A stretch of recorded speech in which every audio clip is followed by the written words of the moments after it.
Welcome back বন্ধুরা, মন্দারমণি ট্রিপের second part নিয়ে চলে এসেছি। রুম পেয়ে সবাই যে যার রুমে ফ্রেশ হতে গেছিলো। ফ্রেশ হয়ে আমি প্রথমে ভাবলাম একটু রিসর্টটা ঘুরে দেখি। তো রিসর্টটা ঘুরে দেখছিলাম চারিদিকে কী আছে। এখানে একটা সুইমিং পুল আছে, তারপর একটুখানি রিসেপশনের দিকটায় গেছিলাম। তারপর বাইরে থেকেও রিসর্টটা ঘুরে দেখছিলাম। এখানে অনেক বড় পার্ক মতো রয়েছে, খেলার জায়গা, বাচ্চাদের খেলার জায়গা। এছাড়া একটা ইনডোর গেমস রুমও রয়েছে। তো আমি সেই ইনডোর গেমস রুমটা দেখতেই চলে এসেছিলাম। বাকিরা যারা ফ্রেশ হয়নি তারা উপরে ফ্রেশ হচ্ছিলো, যারা ফ্রেশ হয়েছিল তারা এই ইনডোর গেমস রুমে চলে এসেছিলো। এখানে মোটামুটি 3-4 ধরনের গেমিং আইটেম রয়েছিল। তারপর সবাই রেডি হয়ে চলে এসেছিলাম সুইমিং পুলের দিকে। সুইমিং পুলটা বেশ সুন্দর, বেশ বড়। অ্যাকচুয়ালি 3টে পুল ছিল। এখানে একটা পাশের পুলটা বন্ধ ছিল, আর ওইদিকে একটা কিডস পুল রয়েছিল।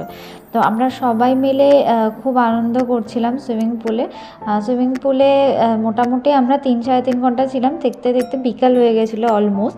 তারপর পুল থেকে উঠে টায়ার্ড হয়ে মোটামুটি যে যার রুমে গিয়ে লাঞ্চ করে ঘুমিয়ে পড়েছিলাম।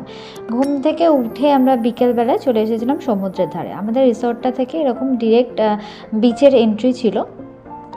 মানে রিসর্ট থেকে বেরোলেই বিচ ছিল, তাই আমাদের সমুদ্রে আসার জন্য বেশিটা হাঁটতে হয়। বিকেল গড়িয়ে যখন সন্ধে নেমে আসে তখন বিচটা পুরোটা অন্ধকার হয়ে যায়, কিন্তু সেই সময় তাকিয়ে দেখি আমাদের রিসর্টটা পুরো ঝলমল করছে। সন্ধেবেলায় এই পুরো রিসর্টটা আলোয় সেজে উঠেছিল, বাইরে থেকে ভীষণ সুন্দর লাগছিল।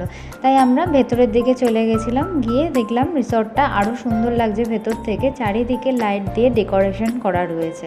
আমরা ঘুরে ঘুরে দেখছিলাম। তারপর এই জায়গাটা আমাদের খুব পছন্দ হয়েছিল, কারণ এখান থেকে বসে একদম সমুদ্র সামনে দেখা যায়। আর এই জায়গাটা, এটা হচ্ছে ডিজে অ্যারেঞ্জমেন্ট ওদের ওখানে বক্স রাখা আছে, আর একটা দাদার ডিজে গান প্লে করছিল। যে যা রিকোয়েস্ট করছিল সেরকম গান বাজাচ্ছিল। এছাড়া তার নিজেদেরও যা স্টক আছে সেগুলো বাজাচ্ছিল। তো আমরা সবাই মিলে এই জায়গাটা নিয়ে বসলাম। এখানে আরও চেয়ার অ্যারেঞ্জ করে গোল করে সবাই মিলে বসলাম, সন্ধ্যেটা খুব ভালো করে কাটাবো বলে। প্রচুর স্ন্যাক্স খাওয়া হয়েছিল, এছাড়া গল্প করা হচ্ছিল, গানও শোনা হচ্ছিল। দাদাটা এত ভালো ডিজে বাজাচ্ছিল যে সবাই না নেচে আর পারলো না। এইভাবে সন্ধ্যেটা খুব সুন্দরভাবে কেটে গেল। অনেক ট্রিপই আমরা করেছি, বাট এই ইভিনিংটা আমাদের কাছে চিরকালের জন্য মেমোরেবল হয়ে থাকলো। নাচানাচি করে সবাই টায়ার্ড হয়ে যাওয়ায় আমরা ডিনারটা ওখানেই অর্ডার করে দিয়েছিলাম, আর ওরা ওখানেই সার্ভ করে দিয়েছিল। তারপর ডিনার করে আমরা নিরিবিলি পরিবেশে একটু সমুদ্রের ধারে বসেছিলাম, সমুদ্রের হাওয়া উপভোগ করছিলাম। এইভাবেই আমাদের প্রথম দিনটা কেটে গেল। পরের দিনটা নেক্সট ব্লগে। টাটা।